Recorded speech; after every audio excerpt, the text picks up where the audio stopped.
जे कर्ज म्हणजे लगेच डायरेक्ट आधी काढ 25 पासून 19 पासून 25 म्हणजे 6 वर्षाची करायची आणि मागची कोण करणार आहे? तुमचा बाप करणार आहे का? करूच नका ना. तुमचा बाप करणार आहे का? करूच नका ना. शेतकऱ्याचा शुद्ध लबडी कोणतं सरकार शेतकऱ्याच्या हिताचं नाही. ते कर्जमाफी द्यायची नाही, 17ला झाली 19ला झाली ना आता होतीये ती होणारच नाही. ते नुसतं चाटा मारायचं ना. आता पुढची गंमत सांगू की तुम्हाला, 29 इलेक्शन पुन्हा ते चाटा सुरूच ठेवणार आहे. निसर्ग साथ द्यायला तयार नाही. पाऊस नाही, पाणी नाही, खताचे भाव जी 1500ला कोणी होती ती 2500ला झाली. शेतकरी आत्महत्या करून मरायला तयार आहे. 15 ते 18 वर्षांनी जरी खासदार आमचे असताना हे धूळ दाबीत पैसे देते आमचे शेतकरी खेड्याचे येडे लोक आहेत. नमस्कार, मी स्नेहल चौधरी. आपण पाहत आहात LS मराठी. गाव तिथं पार तिथे LS मराठीच्या विशेष शो मध्ये आपलं स्वागत आहे. निवडणुका आल्या की पैसे वाटायचे आणि मतदान घ्यायचं, हाच आजचा राजकारणाचा खेळ झालाय. अशा शब्दात आडगावच्या शेतकऱ्यांनी LS मराठीचा गाव दौरा मोहिमेत संताप व्यक्त केलाय. येथील जवळपास 250 शेतकरी 2014 पासून कर्जमाफीच्या प्रतीक्षेत आहेत. घोषणा अनेक झाल्या पण प्रत्यक्षात पदरात काहीच पडलं नाही. वाढते डिझेलचे दर, बोगस खतं आणि शेतमालाला नसलेला भाव यामुळं शेतकरी आर्थिक संकटात सापडलेत. आमदार खासदार फोडण्यासाठी कोट्यावधी रुपये खर्च केले जातात, मात्र शेतकऱ्यांच्या पदरी निराशाच येते. पैशांच्या जोरावर मत विकत घेऊन लोकशाही संपवली जात असून देश हुकुमशाहीकडे चालल्याची भीती गावकऱ्यांनी LS मराठीच्या पारावर उघडपणे मांडली आहे. याचा आढावा घेतला आमच्या प्रतिनिधींनी, पाहूयात. नमस्कार, LS मराठीमध्ये मी सगळ्यांचं स्वागत करत आहे. LS मराठीने आता एक शो घेऊन आलेला आहे. गेल्या 3 दिवसापासून आम्ही छत्रपती संभाजीनगर जिल्ह्यामध्ये फिरत आहोत. LS मराठी पारावर, गाव तिथं पार तिथं LS मराठी याच माध्यमातून आम्ही गावकऱ्याच्या समस्या समजून घेतो. गावकऱ्याच्या अडचणी काय आहेत, गावकऱ्याच्या अनेक शेतकऱ्याच्या काय समस्या आहेत हे जाणून घेण्यासाठी आज मी छत्रपती संभाजीनगरच्या आडगाव बुद्रुक या गावी आलेलो आहेत. या ठिकाणी माझ्यासोबत पाहू शकता आपण अनेक शेतकरी आहेत. यांच्या काय अडचणी आहेत, काय समस्या आहे हे आपण थेट त्यांच्याशी संवाद साधणार, त्यांच्या भावना आपण जाणून घेणार आहोत. काय सांगाल तुम्ही एक शेतकरी म्हणून, काय सांगाल की आता कर्जमाफीची घोषणा केलेली आहे, काय वाटतं कर्जमाफी झाली का? नाही झाली. कर्जमाफी घोषणा केली पण माफीच झाली नाही. गावात लोक येऊन चेक करताय वाटतं माफी झाली? कशाचं काहीच नाही, कोणीच नाही आलं गावामध्ये अजून. चेक करायला कोणी आलं नाही, कशालाच काही आलं नाही. काय कागदावर होते? कोणीच इथं गावात एक माणूस सुद्धा नाही आला गावामध्ये चेक करायला कर्जमाफीच.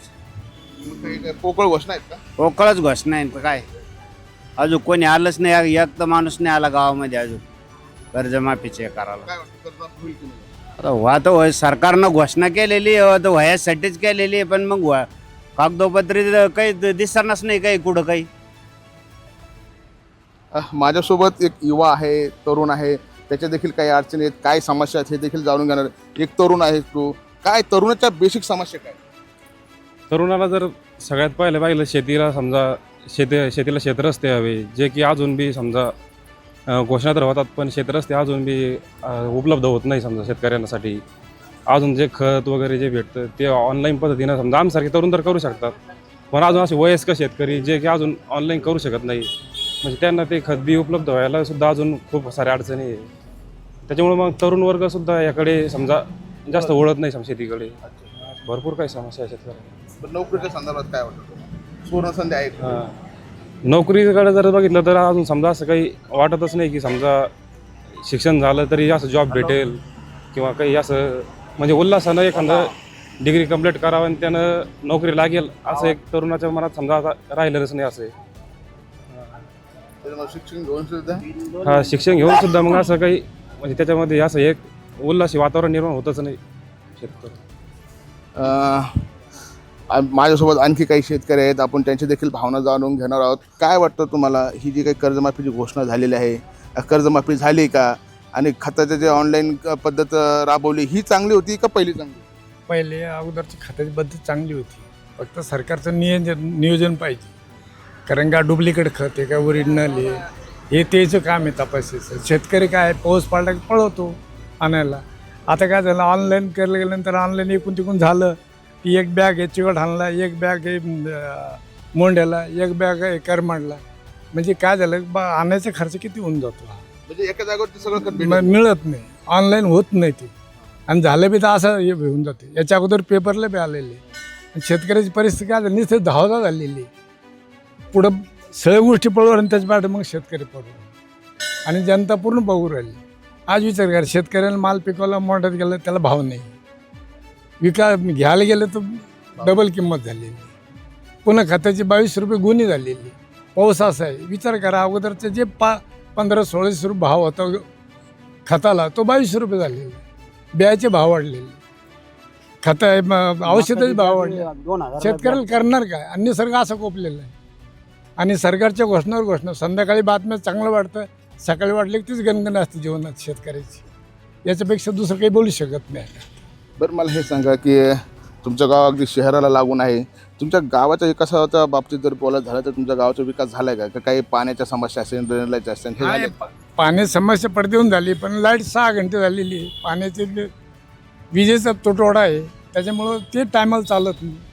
5 दिवसाला 6 दिवसाला एकदा पाणी येतं. ते जनता काय करणार? विकास तरी तर काय झालेलं सांगा ना तुम्ही. विकास काही दिसत नाही ना. पाण्याचे सूत्र नाही, पाणी आडवा जिरवा फक्त घोषणा आहे, कोणतंच पाण्याचा प्रकार नाही ना. विहिरी कोरडे होऊन बसलेले. तुम्ही चालला माझ्या शेतात, मी ती विहीर दाखवतो, पाणी आहे का त्याच्या बघा तुम्ही. काय करणार शेतकरी? हो, तो निसर्गाला मी धोका दिला आणि सरकार बी धोका देतो. शेतकरी जाईल कुठं? माझ्यासोबत आणखी काही तरुण शेतकरी आहेत, आपण त्यांच्याशी देखील चर्चा करणार आहोत. त्यांचे देखील काय म्हणणं आहे, काय अडचणी, काय सांगाल? शेतकरी आता पाऊस पडलेला आहे आणि पेरण्याला सुरुवात झालेली आहे. जे पीक पेरलंय त्याची गॅरंटी आहे का? आता पाऊस असं गॅरंटी काय येणार सर? पाऊस असता तरच गॅरंटी येईल ना पिकाची. त्याच्यामुळं काय आता शेतकऱ्याचे हालच आहे ना. दुधाला भाव नाही, खाद्याचे भाव वाढून गेले, असं आहे ना. शेतीवरच अवलंबून आहे शेतकऱ्याचं सगळं काही जीवन.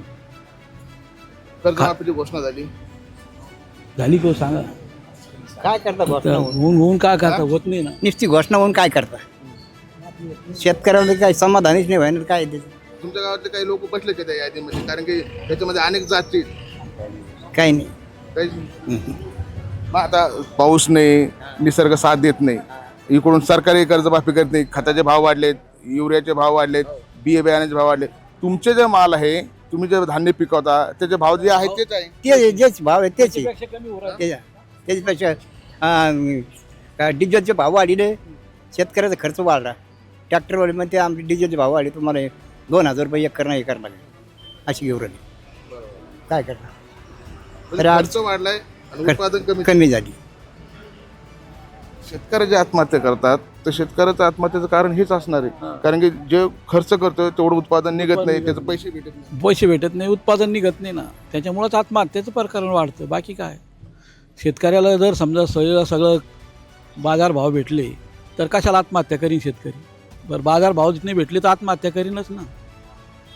शेतकऱ्याला खरं पाहायला गेलं तर त्यांचे जे काही माल तो काढतोय त्याला भाव असला तर याचा कदाचित कर्जमाफीची गरज पडणार नाही. हो, कर्जमाफीचं काय आहे, शेतकऱ्याचं अशी परिस्थिती आहे. कोणतं सरकार येऊन जाईल, सगळे एका माळ्याची म्हणी. कोणतं सरकार, काँग्रेसचं येऊ भाजपचं येऊ, सगळे एका माळ्याची म्हणी. कोणतं कर्जमाफ करत नाही, काही नाही. जर त्यांना कर्जमाफ करायचं तर आमचं गाव हे केंद्र सरकारच्या बँकेचं आहे, केंद्र सरकारकडून घेतलेलं आहे. हे ज्यांनी कर्जमाफ केली ते गावाला काहीच फायदा नाही त्याचा. कोणतं कर्जमाफी करणार आहे? काय करणार आहे? कोणत्या सरकार एका मिळायची म्हणजे काही फायदा नाही. कर्जमाफी झाली, तुमचं गाव बसलं नाही, बसलंच नाही. आमचं केंद्र सरकारची बँक आहे ना, आमची सेंट्रल बँकेच कर्ज आहे आमच्या गावाला. ते माफी देणार येईनच नाही. ते मग काय करणार आहे त्याला? निश्चय राज्य सरकार 17 वेळेस कर्जमाफ केली त्याचा फायदा नाही आम्हाला काही. त्याच्यामुळे सरकारनं हे केंद्र सरकारची बँक असो, राज्य सरकारची असो, हे पूर्ण टोटल कर्जमाफ करायला पाहिजे शेतकऱ्याचं. संपूर्ण कर्जमाफी, संपूर्ण कर्जमाफ. अटी शर्ती नको, अटी नको, शर्ती नको. त्यांनी 2 लाखापर्यंत जे माफी दिली ना तितकी काय द्यायना. पण दोन्ही कोणती बँक असो, केंद्राची असो राज्याची असो, पूर्ण माफ करायला पाहिजे. याच्या उपर काय दुसरं. यापूर्वी जे उद्धव ठाकरेंनी एक सरसकट माफी केली होती त्यामध्ये काही अटी शर्ती नव्हती असं बोलल्या जाते. हे खरं आहे का? हो, तर सर आमचं हे पीक कर्ज जे सेंट्रल बँकेत घेतलं ते त्यांच्या अटी बसतच नाही. ते राज्य सरकार चालून ते केंद्र सरकारची बँक आहे, त्याच्यामुळे आम्हाला ती माफी भेटतच नाही. तर राज्य सरकारने एवढंच करा की कोणती बँक असो सरसकट कर्जमाफ करा. केंद्राच्या असो किंवा राज्य हा, कोणती बँक असली तर सरसकट कर्जमाफ करा. कर्जमाफी हाच मेन मुद्दा आहे. कारण की अनेक लोकांनी त्या कर्जमाफीच्या मुळे पैसे भरले नाही. आता कर्ज मागायला गेले ते बँकेदार हो ना. आमचे 2014च्या आतले आम्ही 1 लाख रुपये काढले. आम्ही तिसऱ्यांदा माफी आली तरी आम्ही त्या माफीत बसलो. 250 लोक आमच्या आडगावचे सेंट्रल बँकेत 1 लाखाची. तिसऱ्यांदा आता माफी आली तर माफीच नाही आम्हाला. सेंट्रल बँक आहे तर माफ दिलंच नाही आम्हाला. माफीच बसलोच नाही आम्ही. भराच म्हणते ते तिसऱ्यांदा माफी समजा. मग आता तुमचा आमदार तुमचा खासदार काहीच करीत नाही ते, काहीच नाही लाईक, काहीच नाही. 250 लोक आडगावची. ज्यांचं 1 लाख आहे, 1 लाख तर माफ करायला पाहिजे ना. बाकी शिल्लक ज्याचं असेल 2 लाखाचे असले तर वरती असले ती भरायला बसले, पण 1 लाखात सुद्धा माफीच नाही आम्हाला. तिसऱ्यांदा माफी आता हे तर नाहीच बसलो आम्ही त्याच्यामध्ये. जर ज्याच्याकडे 2 लाख रुपयापेक्षा जास्त आहे ते सरकार म्हणते की 2 लाखापर्यंत आम्ही माफ करू, उच्च भरायला तयार आहे, परंतु ते पण माफ होत नाही. ते पण माफ नाहीच ना लगे, नाही माफी नाही. 2014च्या आतले आम्ही. आता ते काहीतरी अटी काढल्यात ना की आता सरसगट म्हणते तरी आम्ही त्या माफीत बसत नाही. मागच्या वेळेस बी सरसगट त्यानं माफ केलं, नाहीच दिलं आम्हाला त्याच्यामध्ये. 250 लोक आडगावचे तुम्ही हा प्रश्न तुमच्या आमदाराला सरळ बोलले, दिलं पत्र दिलं त्यानं, नाहीच केलं त्यानं. हा काहीच नाही, माफीच नाही आम्ही त्याच्या. लोक निवडून कसे येतात? तेच ना मग असं झालं ना, आता गोष्टी अवघड होऊन बसला शेतकऱ्या. हो हा म्हणता आज सूचन देते, नाही करीत ते. हो ना. तुम्ही त्यालाच निवडून देता. हा बरोबर, तेच आमदार आहे. त्याला सुद्धा पत्र दिलं, काहीच नाही केलं त्यानं. तेच आमदार तेच खासदार तुम्ही त्यांना निवडून ते देता. आमदार खासदार तेच आहे. 15 ते 17 वर्षापासून माती दाखीचे, 1 रुपया माफ करणार नाही. कोणचा आला सारे लबाड, कोणचा खासदार येऊ कसं आमदार येऊ, हे नुसतं आम्हाला धाबावून पैसे वाटीचे आणि मतदान घेते. येडे लोक पैसे घेते, हे पैसे देते, मतदान घेऊन टाकते. मग त्याच्या घरी गेल्यानंतर तुम्ही मेले काही शेतकरी पाहायला तयार नाही, निसर्ग साथ द्यायला तयार नाही. पाऊस नाही, पाणी नाही, खताचे भाव जी 1500ला गोणी होती ती 2500ला झाली. बियाची सरकीची गोणी 700 रुपयाला होती, 900 रुपयाला झाली. शेतकरी आत्महत्या करून मरायला तयार आहे. 15 ते 18 वर्षांना जरी खासदार आमचे असते ना, आमदार असते, पण हे धूळ दाबीत पैसे देते. या आमचे शेतकरी खेड्याचे येडे लोक आहे, पैसे घेऊन घेते आणि मतदान करते. तुम्हाला हे माफ करू, तुम्हाला ते माफ करू, आम्हाला 1 रुपया सुद्धा माफ नाही. जवळजवळ 80 पासून आम्ही त्या सोसायटीमध्ये चेअरमन आहे, खासदार आहे. फक्त आम्हाला धूळ दाबीत नाही. आता 80च्या आत किती वर्ष व्हायला आले, तसं आम्हाला निश्चित धूळ धाप आपलं भूल धाप मारते आणि आमचे येडे लोक तयार होते. पैसे घेतले तेवढे पुढचं काम करते. तुमचं हे माफ करू, तुमचं पीक लोन माफ करू, तुमचं कर्ज माफ करू, तुमचं संपूर्ण माफ करू, पण 1 रुपयाही माफ नाही. हा मग अशा वेळेस जे लोक तुम्हाला असे आश्वासन, खोटे आश्वासन देतात, त्यावेळेस तुमचं गाव भेटी द्यायला तेव्हा तुम्ही धरायला पाहिजे ना. काय करायला द्यायला, तुमचं काम आहे ना. अरे बघ काय बांधून टाकतात द्यायला आणून मंदिरापाशी. माणूस चाटी मारता, तुम्ही सांगा खासदार आमदार आले तर 18 काल मी सगळ्याला आणून बांधले तरी पुरून उघड्यासारखं आडगाव. पण काय करता काय द्यायला सांगा ना तुम्ही. निस्ते उलटाप माफच नाही करायला तयार कोणत्याच गोष्टी, निस्ते उलटाप. एक तर कर्ज माफ होईनाच होईना, निसर्ग साथ देईना. पाण्याचा पत्ता नाही, प्यायला पाणी नाही, जनावराला पाणी नाही. इकून तिकून काल थुई आली. लोक येडे शेतकरी सारे भराभर 2 डोजरा बी खत टाकू राहिले. उद्या निसर्ग येतो की नाही येतो काय आपल्या हातचं आहे का. हा डबल पेरणी, आपण आपलं ऐकत नाही, निसर्ग ऐकायला तयार आहे का आपला. भूलथाप मारते, कोणता खासदार येऊ आमदार येऊ निश्चित भूलथाप मारते. तुमचं कर्ज माफ करू, तुम्हाला पीक लोन देऊ, काही देऊ म्हणते, पण आमच्या गावाला कोणताच मोबदला नाही आहे. पण मला सांगा, यांना खासदार फोडायला पैसे आहेत, आमदार फोडायला पैसे आहेत, मग तुमच्या कर्जमाफी करायला पैसे नाही. मग तेच हो राहिलं. मग त्याला मतदार करताना ते लाख नाही 10 लाख रुपये देऊन खासदार आमदार फोडून राहिले. 50 कोटी लोक आहे ना. आमच्या शेतकऱ्याचं 10,000 माफ कर्ज माफ होईना तर 2 आणि 3 लाख आश्वासन असं आहे की बा 2 लाख लोक आम्ही माफ करू. अरे तुम्ही 2 लाख लोक माफ करा, 1 लाख लोक माफ करा, पण माफीचा प्रश्नच नाही ना. 18 वर्षापासून असं चालू आहे आमची भूलथाप. जवळजवळ 2-3 कोटीची सोसायटी होती, ती 5-50 हजारावर आली. कोणी भरायलाच तयार नाही, माफ करते म्हणून तुम्ही भरली ना, आम्ही कोणी शेतकरी भरायला तयार नाही. हो राहिलं माफ हो राहिलं म्हणून या भूलथापीमध्ये शेतकरी येऊ राहिला. म्हणजे सरकारने जर गोष्ट नसती केली माफीची तर शेतकऱ्यांनी भरले असते. शेतकऱ्यांना भरले असते ना, एकदाने 4 बारे करून भरले असते. आता माझ्याकडे 1 लाख कर्ज आहे, 25-25 हजार रुपये करून तर मी नील झालो असतं की नाही. पण मी अशात पण लोक माफ होऊ राहिलं म्हणून 10 रुपये भरायला तयार नाही. असं झालं बा. म्हणजे शेतकऱ्यांना वेठीस आणायचं काम सरकारच करतं. सरकारच करतं. शेतकऱ्याला चाटीच आणणं माफी करणं सरकारच म्हणतो ना. तुमचं कर्ज माफ होईल, भरू नका म्हणतात, आणि पुन्हा कर्ज माफ व्हायला तयार नाही. बरोबर कुठं 10 रुपयाचं लोन कर्ज भेटायला तयार नाही आमच्या लोकांना. मागचंच क्लिअर नाही तर मोहर द्यायलाच तयार नाही, कोणतीच बँक द्यायला तयार नाही. त्याच्यात काही मंत्री होते, कृषी मंत्री होते, तुम्ही पाहिलं असेल त्यांचं वक्तव्य. शेतकऱ्याचं कर्ज माफ केलं का ते लग्नात थाटामाटात लग्न करतात, पैसे उडवतात, असे काही वक्तव्य. अरे बाबा ते स्वतः जर कार्यक्रम करायचं तर कोटी 2-2 कोटी उडीच आहेत. पण आमच्या शेतकऱ्याचं 10,000 रुपये कर्ज माफ करून नाही राहिले. ते त्याचं काही बी करू शकतात. आमदार आला खासदार आला आम्हाला उलटाप आणते आणि मग त्याचे सगळे एक खट्टी मिळाले, सगळी पार्टी खाते पिते मग मस्ती आल्यावर मग त्याचं भागून घ्यायची पोळी. काय करणार मग आम्ही लोक शेतकरी. ही जी मस्ती आहे ही मस्ती जिरवण्याचं काम मतदाराच्या हातात आहे. मतदार राजा ती मस्ती जिरू शकतो ना? हो तेच मतदार तुमच्या हातात आहे त्याचं वोट करणं. पण ते आपले लोक ऐकत नाही ना, काय करणार आता? एक जण ऐकतो, बाकी तर पैसे घेऊन टाकतो. मला सांगा, जर तुम्ही मतदानाच्या टायमाला पैसे घेतले, मतदान पैसे घेऊन जर केले तर तुम्हाला बोलायला तोंडच नाही त्यांना. बोलच राहत नाहीत का? एकदा पैसे घेतले म्हणते मंत्री म्हणते तुम्हाला पैसे दिले तुमची काय ह्याची कामं करा. आम्ही त्यामुळे तुमच्या गावात कर्जमाफी होत नाही. कर्जमाफी होत नाही. तुम्हाला 2,000 रुपये देते, 1,000 रुपये देते, येते दारू पिऊन सनी फुल शेतकरी राहते नेशात देते निवडून संध्याला. तुमचा हा जवळजवळ 40 ते 45 वर्षापासूनचा प्रश्न आहे. तर सोसायटीचे कर्ज माफ झाले नाही, बँकेचे कोणतेच नाही झाले. कोणत्याच बँकेचं माफ नाही झालं. कर्जबाजारी शेतकरी सगळं. नक्कीच आपण जर पाहिलं तर हे अनेक शेतकऱ्याच्या समस्या आहेत. कर्जमाफीची समस्या आहे. अनेक कर्जमाफी या ठिकाणी कर्जमाफीमुळे शेतकरी पूर्णतः कोलमला आहे. कर्जमाफी रेग्युलर भरणाला कुठं सरकार पैसे देऊन चाटा आणतो.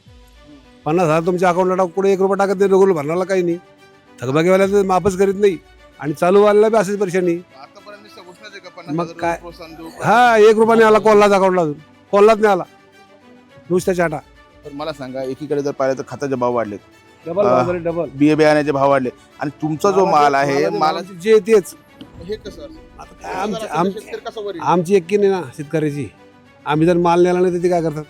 आता तुमचा शेतकरी नेता होता बच्चू कडू, तेही दुसऱ्या पार्टीत गेले. त्याला काय बा, त्याचे तर नाही जमलं तर लगेच पुढं ते असा विषय नाही बाबा, काय करणार?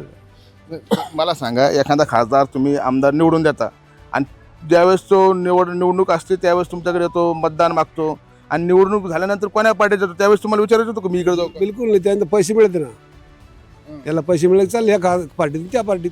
ते म्हणते आम्ही विकासासाठी चाललो. हा विकासासाठी चाललं. मग बाकी ही पार्टी कशासाठी झाली? त्यांनी पहिली निवडून याला नुसते निवडण्यासाठीच फक्त, आणि पार्टी बदलली की चालली. कोणचाही आमदार असो तेच चालू आहे सगळं. तर काय पण मला सांगा, महिन्यामध्ये 2-2, 4-4 आमदार चाललेच. हे योग्य आहे का? तुम्ही एका पक्षाकडून निवडून येता, दुसऱ्या पक्षात पैसे घेण्यासाठी जातात, असे आरोप होते. हे योग्य आहे का? नाही, योग्य नाही. आता काय पण ते मोठे लोक ऐकत नाही. शेतकऱ्याचं मरण. मतदाराच्या मतदाराला काही किंमत नाही. मतदाराला किंमत आहे, पण मतदार एकी आहे का? मतदाराला किंमत आहे, बरोबर आहे. मतदाराच्या हातात सगळं काही आहे, पण ऐकत नाही लोक. एका माणसाला निवडून द्यायचं तर नाही देत, ज्याला द्यायचं त्याला देत नाही, ज्याला नाही द्यायचं त्याला देत. गेल्या अनेक- पैशामध्ये दारू बिरू पेले झाले मोकळे. आता एक बाबाने चांगलं वक्तव्य केलं आहे की जो मतदार आहे तो पैसे घेतल्यामुळं मतदान करतो, तो काहीच पाहत नाही, ना पक्षपात ना व्यक्तिपात. आणि तुमच्या गावाचं जे पैसे कोण घेतं? हे पिणारे खाणारे लोक पैसे घेतात, बाकी सगळे लोक थोडे पैसे घेतात. जे पिणारे खाणारे हे लोक पैसे घेतात. पण जर असं सामान्य माणूस घेत नाही कोणी पैसे, आणि त्याला देत बी नाही कोणी. पिणारे खाणारे देत. पण असं ते आता काय आहे ना, आमदार लोक निवडून देऊस तर फक्त आमचे येऊन आले शेतकऱ्याचे तुमच्या कोणी. गावात गेल्या 40 ते 45 वर्षापासून समस्या आहे. हा ना. तुमचं गाव काय यादीत बसत नाही? याला उत्तर तुम्ही विचारायला पाहिजे कधी. आता आमचे आमदार दिसते फक्त कार्यक्रमाला देतात, दुसरी मध्ये येतात नाही कधी. तुमच्या गावाचा विकास झालाय? काय विकास झाला आमच्या गावाचा? फक्त एवढं मंदिराला दिला होता थोडा, बाकी मंदिराला दिलं म्हणजे विकास झाला असं होतं? नाही नाही नाही होत. गावात गावचं पाण्याची समस्या आहेत, नालीची समस्या आहेत, रस्ते आहेत. रस्त्याचं केले म्हणते एवढ्याला, पण आता काय मागं लय दिवस आम्ही काढे ना. आम्ही जवळपास 20-25 वर्ष काढे गड्ड्यामध्येच. आता यावर्षी दिला रोड. अनेक रस्त्याचे एक मिनिट, आम्ही ज्यांना मागणी केली होती ब्रेकरसाठी, हा. ते ब्रेकर देऊ देऊ करून ते ठेकेदार म्हणतो साहेब आमच्या नियमातच नाही ते. आता उद्या कोणी एखादा माणूस गाडी खाली गेला तर कोण जिम्मेदार आहे? मला हे सांगा, तुमच्या या रोडने मी पाहिलं आल्यापासून अनेक असे हायवा जातात. हे हायव्याचं काय? हो, जे रोजच्या 1,000 हवा बिना विदाऊट हवा त्या एका नाही नाही. यामुळं तुमचं सरकार पैसे खातं, अधिकारी पैसे खाते, चाललं सराट फुकटमध्ये चालू सगळं. सरकारला 1 रुपया नाही. कोणाचे आहेत काय? म्हणजे सरकार पाहत नाही काय? तुमचं लहान लहान लेकरं शाळेतले येणार जाणारे आहेत आणि ह्या ठिकाणून जर हजारो हायवा जात असेल तर 1,000 हवा कमीत कमी 1,000. जर एखाद्याला कोणाला दणका लागला तर काय कोण जिम्मेदार आहे?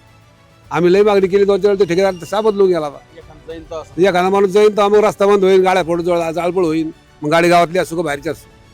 माणूस जर गेला तर होणारच आहे ते, पण माणूस येईल डबल. प्रशासन डोळे झाकतात. हा, आम्ही पोलीस स्टेशनला पण कंप्लेंट दिली त्याची, कोणी ते ध्यान लक्षात घेत नाही आमची. ब्रेकरची गावात नाही केले ब्रेकर, तर ते मळ्यामध्ये सोडून द्या. आता हा रोड झाला, एक तरी ब्रेकर केलं का? मग आता गावकरी ग्रामपंचायत कळत नाही की बाबा ब्रेकर टाईस रस्ता करू नको. ग्रामपंचायतचं जर हायवा इथून जायचं असेल ग्रामपंचायतीची परमिशन लागते, सरपंचाची परमिशन लागते, त्याशिवाय दोन कमीत कमी गावात तर पाहिजे होते ना डिवायडर. गावात गावात सुद्धा नाही, कुठंच नाही. ते ठेकेदार साहेब म्हणतो आमच्या नियमातच नाही, डिवायडर आमच्या नियमात नाही. जो जिल्हा परिषद रोड आहे ते ऐकत नाही, हाय रोड नाही, कोणाला ऐकतच नाही. ते बॉडी ऐकतच नाही कोणाला. नावेला काहीतरी मार्ग करावं लागेल, काहीतरी मार्ग करावं लागेल त्याला ब्रेकासाठी. आपण जर पाहिलं तर अनेक दुसरा मार्ग काहीच नाही. ज्याला घर त्याला घरकुल. याला घर नाही, त्याला हातरल्या माणसाला द्यायला पाहिजे ना. घरकुल देऊन नाही राहिले हातर माणसाला. सरकारचे हातावर हा लाडकी बहिणा बंद केली, घरकुला बी नाही, अजून घरकुल नाही. सरकारची प्राथमिकता अशी असते की जो हातावरला माणूस आहे, जो पिवळं राशन कार्ड आहे, ज्याच्याकडे घर नाही, याला प्रथम क्रमांक द्यायला पाहिजे ना. घरकुल नाही, लाडकी बहिणा बंद केली, आणि ज्याला शेती त्याची लाडकी बहीण चालू, घरकुल नाही हातारल्या माणसाला. म्हणजे सारा काळावर चालू आहे. एका घरामध्ये 3 घरकुल. एका घरात 2-2, 3-3 घरकुल देते, आणि ज्याला नाही त्याला देवच नाही राहिले. मनमानी कारभार आहे तुमच्या ग्रामपंचायत. हातारल्या माणसाला घरकुलात देत नाही ना. फॉर्म भरभर डवळे केस झाले. किती वर्षापासून मागतात? मी आता नवीन राहतो इथं. मी पत्रिका आपल्या नाही, मागणी किती वर्षापासून केली तुम्ही? प्रत्येक वर्षी 5 वर्षाला 2 बार फॉर्म देतो मी, तरी नाही भेटलं. हातारल्या माणसाला भेटायला पाहिजे ना. कष्ट करून खातो त्या, म्हणजे शेती वगैरे काहीच नाही. भेटायला पाहिजे नाही नियमापार. काय तुमच्या गावात नेमकं काय चाललंय असं ज्याला नितांत गरज आहे, अशा लोकांना घरकुल भेटत नाही? ते ग्रामपंचायत ते आता सगळा अधिकार ग्रामपंचायतला आहे तो. कोणाला द्यायचं कोणाला नाही द्यायचं. ज्याला घर आहे त्याला घर आहे, घरकुल आहे, आणि ज्याला घर नाही त्याला घरकुल नाही. अशी बेगरज. गायगोटे ते नाही येऊ राहिले, पाणी नाही जनावराला, पाऊस पडाना, आणि पुन्हा अजून मग ते म्हणते का पाहू म्हणते, येते मंत्रिमंडळी चालल्या जाते. त्याचं काय, आणि ढोराला चित्रवाला काहीच नाही ना. पाऊसच नाही पडला ना, पाणीच नाही ना, मग काय करतात? गावाला पाण्याचा प्रश्न कसा आहे गावचा? गावाचा प्रश्न आता ते सोडतात ना, पाणीच नाही तर काय, लाईटच नाहीत ना. लाईटच तास म्हणून बंद केली त्यानं, मग काय झाला फालटा, लाईटच नाही. 4-4 दिवस आणि 8-8 दिवस, आणि रात्री 12ला येते, दिवस 12ला येते, मग काय काय लाईट करीन, माणूसच उठत नाही ना. लाईटची समस्या आहे. हा, लाईटच नाही ना. लाईट एकदम कमी केली ना त्यांना. कमी केल्यावर मग आपण लाईटीच्या काय अडचणी, रस्त्याच्या अडचणी, काय सांगाल? तुमचं गाव गेले 40-45 वर्षापासून कर्जमाफीची वाट पाहते, अजूनही तुम्ही कर्जमाफीत बसत नाही? ते नुसतं चाटा मारायचं काम आहे. ते कर्जमाफी द्यायची नाही. 17ला झाली, 19ला झाली, ना आता होती ती होणारच नाही. ते नुसतं चाटा मारायचं. ना आता पुढची गंमत सांगू का तुम्हाला, 29 इलेक्शन आहे, पुन्हा ते चाटा सुरूच ठेवणार आहे. म्हणजे याच्यामुळं काय आलं, शेतकरी चक्रात आला आणि बँकसुद्धा चक्रात आली. हे सारं लबाड सरकार आहे, हे नुसतं भूलथापा मारतं आहे, आणि त्याच्यामुळं सगळं अर्थचक्र चुकायला लागलं, शेतकऱ्याचं पण आणि बँकेचं पण. यांना काही सोर्स सुतक नाही त्यांचं. एक तर शेतकरी आसमान म्हणजे निसर्गाच्या चक्रात आहे, दुसरे सुलतान राज्य करते, या दोघांच्या चक्रात शेतकरी अडकलेला आहे. असा आसमान असा करतो, येतो जातो, कधी तूट होती, आणि त्याचप्रमाणे हे सुलतान वागतंय. शेतकरी यात चुरा होतोय. शेतकरी याच्यात वाचू शकतच नाही. इतके या चक्र, वाईट चक्र आहे हे यांच्या खुर्च्या सांभाळण्यात इतक्या व्यंग गुंतलेले का बस किती पैसे द्यायचे आणि आपली खुर्ची टिकवायची. यांचं सारे राजकारण असं बेकामी चाललं आहे, आणि शेतकऱ्याकडे ध्यान द्यायला तयार नाही. आणि हेच राज्यकर्ते असे, निसर्ग तसं आहे. म्हणजे वाईट परिस्थिती एकूण, अतिशय वाईट परिणाम होणार याची पुढे. पण मला सांगा, दुसरीकडे पाहिलं तर शेतकऱ्याचं कर्जमाफीला पैसे नाही, लाडक्या बहिणीला पैसे नाही, आणि हे आमदार खासदार फोडायला 50-50 कोटी यांच्याकडे. मग ते आहे ना, इकडं नाही तिकडं आहे ना पैसे. इकडं नाही, इकडं तिजोरीवर ताण पडतो, तिकडं काही नाही ताण पडत. तिकडं सगळं चाललं. यांची चौकशी करावं कोणी? असं आहे ना, ते काय ते त्यांची चौकशी करायचं कोण? ते चोर आहे, मग त्या चोराची चौकशी करीन कोण? अशी गंमत आहे ती. काही जे आमदार खासदार फुटलेत त्यांचं म्हणणं असं की आम्ही विकासासाठी तिकडे गेलो, आमचा विकास झाला नव्हता म्हणून आम्ही तिकडे गेलो. विकास त्यांचा झाला ना, पैसे मिळाले त्यांना, विकास त्यांचा झाला. आता तुम्ही एका खासदारी चौकशी करा, काय विकास त्यांचे? बंगले कसे, गाड्या कशा, घोड्या कशा, नातेवाईकाच्या नावावर पैसे, ते साऱ्या प्रॉपर्ट्या, आणि चौकशी करीन कोण? तेच राज्य करते ना, चौकशी करीन कोण? त्यांची चौकशी होऊ शकत नाही. आणि लबाड चक्र हे थांबू शकत नाही. राज्यकारतीची एक पद्धत झाली वापरायची, चालायची. ते काही कोणाला भिणार नाही, शेतकऱ्याला तर काही समजणार नाही. शेतकऱ्याला त्यांनी बरोबर आहे कसं चक्रात आणलं. शेतकऱ्याला मतदानापुरती गरज आहे, त्या टायमाला थोडासा पैसा तुकडा टाकला, भागलं, मग त्यांचं 5 वर्ष बिनफिक्री बोलायचंच काम नाही. तुम्ही काही करू शकत नाही त्यांचं, काहीच करू शकत नाही. तुम्ही काही करा, मोर्चे काढा. आता आज मोर्चा आहे म्हणता इथं, आणि काय होणार मग त्यांचे तेच सारे. तुम्ही काय करायला, आम्ही रायड्यासारखं करतो, तुम्ही मारल्यासारखं करा. तुम्ही मारल्यासारखं करता, आम्ही रायड्यासारखं करतो. काय सारा चावटपणा आहे शेतकऱ्याचा. शुद्ध लबाडी. कोणतंच सरकार शेतकऱ्याच्या हिताचं नाही आहे. आणि म्हणजे हे जे काही विरोधक आहेत हे फक्त धोटाण करते समजा. विरोधक नाही दांगडो करते, आणि त्यांना थोडासा दाखला, नोटीस काढली, काय काढते, बाबा आम्ही बोललोच नाही, ते AI केलं, ते विपायरस केला, आमचं तसं नाही. अरे सारे धोकेबाज लोक आहे हे सारे लबाड. एखाद्याने विरोधी पक्षाने टर्टर केली, हे त्याला ईडीची नोटीस काढते. ईडी आम्हाला तर माहितीच नव्हती, पण यंदा माहीत झाली बाबा. हा, मग ईडीमुळे हे लगे पातळ संडास होत्या लोकांच्या विरोधकाच्या. काय बोलायला, हे काही करू शकत नाही, विरोधक काही करू शकत नाही, शेतकरी काय करू. हे आता मनमानी, हे हिटलर माहिती आहे का तुम्हाला? हिटलरशाही होती एक, त्याची हुकुमशाही होणारी. म्हणाला लोकशाही आहे, पण सारा हिटलरशाहीकडे चाललेलं आहे. आम्ही काही कोणी पक्षाची नाही ना, आम्हाला कोणी पक्षाची गरज नाही. आम्हाला फक्त लोकशाही मार्गाने साऱ्याचं हित जोपासले गेलं अशी आमची धारणा आहे. आम्ही काही कोणी पक्षाचं घ्यायला तयार नाही, कोणी पक्षाचं आम्हाला आवड नाही. पण हे सरकार चुकीच्या मार्गाने चाललं आणि हिटलरशाहीकडे चाललं. लोकशाही खलास, ही सारी हुकुमशाही होणार आहे, आणि हुकुमशाही झाल्यासारखीच आहे. 29ची निवडणूक तर मला वाटतं आता एवढीच होती. काय करून असं वाटायला यांच्या पैशाच्यावर पैशापुढे सारंच विकत घेता येईल. ते खासदार काय, आमदार काय, मंत्री काय, अधिकारी काय, चॅनलवाले काय, सगळेच विकत घेता येते. तो मला नाही दिले पैसे, सारेच विकत घेता चॅनलवाला आपलं काम करतात. करता. पण काय आम्हाला भरोसाच उरण बाबा. आता सगळेच पैसे घ्यायला लागले तर आम्हाला शंकाची यायला लागली. आम्ही तुम्हाला नाही म्हणत, पण शंका यायला लागली बाबा तशी. कारण आज सगळं पैशावरच खेळ चालला यांचा, आणि याच्यामुळे ना हुकुमशाही लगे 100% हुकुमशाही येणार आहे. नुसतं नाव लोकशाही, पूर्ण हुकुमशाही. बाबा आतापर्यंत सांगा बरं, तुम्ही असं गावगाड्यापर्यंत कोणतं चॅनल आलंय काय? LS मराठी पहिलं असं चॅनल आहे की ते प्रत्येक गावात जाते, प्रत्येक खेड्यात जाते. त्यामुळे आम्ही तरी त्या गोष्टीपासून लांब. तुमचे आम्ही उपकार मानतो. तुम्ही खरोखर तुम्ही चांगलं काम करताय. तुम्ही येताय, आमचे दुःख तरी विचारताय. हे दुःख विचारायला कोणी रिकाम नाही आमचं.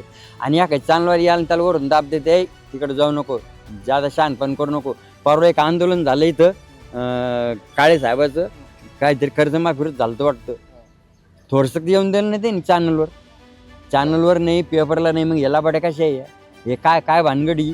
या लोकशाही म्हणता का याला? अहो एवढं आंदोलन झालं, 10 किलोमीटर रांगा लागल्या. मी होतो त्या सहज, मी गेलो तिथे, उतरलं, बघितलं मी काय ते आंदोलन चालू होतं. अहो थोडीशी बातमी टीव्हीवर येऊन दिली नाही का, पेपरला येऊन दिली. हे कशाचं दत्तक आहे? हे काय आहे? हे हुकुमशाहीची. हे तुम्ही त्यांच्या विरोधात बोलले, तुम्हाला काही ना काही चक्रात आणणार. तुमच्यामध्ये काहीतरी इडा पेडा ईडी काय म्हणतात ते लावणार. अशी गंमत त्यांची. त्यांच्यासाठी आता ते हुकुमशाही म्हणजे हुकुमशाहीची. 29ची निवडणूक शेवट आहे आता. 29च्या नंतर असं वाटतं तुम्हाला निवडणूक होणार? होणार नाही, झाली बी त्यांचीच होणार आहे. त्यांना विरोधच राहणार नाही, मग निवडणुकीला काय अर्थ? अहो जरी झाली विरोधच नाही. आता ते काही लोक म्हणताय त्या याच्यावर घ्या, बॅलेट पेपरवर, ते घेणारच नाही. आणि घेतलं बी तर ते तुकडे टाकून बरोबर त्याच्या सोयीलाच आणणार आहे. ते आता आवरतच नाही. बरं, तुम्हाला असं वाटतंय का जे विरोधक म्हणतात की मशीनमध्ये घोटाळा आहे, मशीनमुळे गडबड होते, हे आहे का? असं वाटतं का मशीन? शंका घ्या सारखं आहे ना ते, की जिथं येणारे लोक पडून राहिले, न येणारे येते, म्हणजे शंका घ्यायला जागा आहे. मग तुम्हाला जर भीती नाही ना, तुम्ही बॅलेट पेपर घ्या ना. पण ही शंका घ्यासारखी जागा आहे. कारण यांचा खेळ तसा चालला. काय यांचा खेळ इतका उग्र चालला, हे वर हसून बोलते पण फसून कार्यक्रम चालू आहे यांचा. हे विषय अवघड झालेला आहे. आता इथून अवघडच होणार परिस्थिती. एक ते निसर्गाने अवघड केली, आणि हे लोक पण अवघड करताय. याला लोकशाही म्हणलं जात नाही. आता याला देवच तारू कसा काय? देव बी तारू शकत नाही याला, कारण देवाला पैसे द्यायला बसले. देव धोरण आयुधाचे इतके पैसे चोरले, काय केलं देवाने? आणि त्यात धरलं जाईना का? धरले बी त्याला काय होणार त्या लोकांना? हे म्हणजे मला हे म्हणायचं की लोकांनी देवाच्या पोटी देवावर श्रद्धा आहे म्हणून अनेक पैसे त्या दानपेटीत टाकले, आणि जर त्याच दानपेठेचा जर रक्षकच भक्षक व्हायला लागले, हा, आणि ते चौकशी बी करू शकत नाही. आता धरले काय म्हणतात, धरले म्हणते 5-6 लोक, हे काय होणार का? फाशी होणार, सोडून देणार. म्हणजे कुठंच देव पण सोडले नाही. त्या देवाला नाही, देवा डोळे झाकून बसले. काय करून काय अवघडच गंमत झाली सारी. मोठं अवघड चित्र दिसतंय. हे जे वातावरण दिसतं ना, अतिशय वाईट आहे आणि विदारक चित्र आहे. याला बोलून काय आता होणार आहे? पण हे शेवटी यांची भरण एखाद्या दिवशी रावणासारखी. रावण असा माजला होता, ते शेवटचा बाणानीच झाला. तर यांची पण आता सध्या लोक उद्ध्वस्त होता, आणि यांच्या खेळीमुळं यांची खेळी अतिशय वाईट आहे. हे बोलतं एक, करता एक, घोषणा एक, करता एक, चालता एक, बोलता एक, अतिशय वाईट गोष्ट आहे. मला हे सांगा, हे सरकार सत्तेत येण्याच्या पूर्वी देशाचे पंतप्रधान नांदेडमध्ये आले होते, त्यावेळेस अजित पवारवर 70,000 कोटीचा घोटाळा केला, अशोक चव्हाणवरती घोटाळ्याचे आरोप केले, असे अनेक मंत्री ज्याच्यावर घोटाळ्याचे आरोप केले. आजचेच मंत्री सत्तेत बसलेले आहेत. मग त्यांचं खेळ तसं आहे, तिकडं जातो का तुला मत जातो का आमच्या पैसे येतो, म्हणजे यांना संख्याबळ वाढवायची आहे ना. मग हे चोर आता खरं आहे की नाही, पण ते चोर आहेच ते, मग चोर जवळ घेतले की यांना भीतीच नाही ना. चोराजवळ चोर जाऊन बसल्यावर त्याला चोरी, त्याची चोरी कोण करीन असं आहे. त्यांना आता लोकसंख्या वाढवायची. आता जे फुटाफटीचे राजकारण आहे ना, हे फक्त त्यांना खासदाराची लोकसंख्या वाढवायची, कायद्यात बदल करायचा. तुम्हाला मेन ते उद्देश काय आहे त्यांचा की कशासाठी? हाच उद्देश साहेब, जबाबदारी बोलतो यांना कायद्यात बदल करायचा. आणि कोणी आपल्या पुढे गेलं नाही पाहिजे, हिताचे कायदे करणारे लोक, त्यासाठी यांना संख्याबळ वाढवायची आहे. त्यासाठी खासदार फोडून फाडून कायदेशीर करायचे.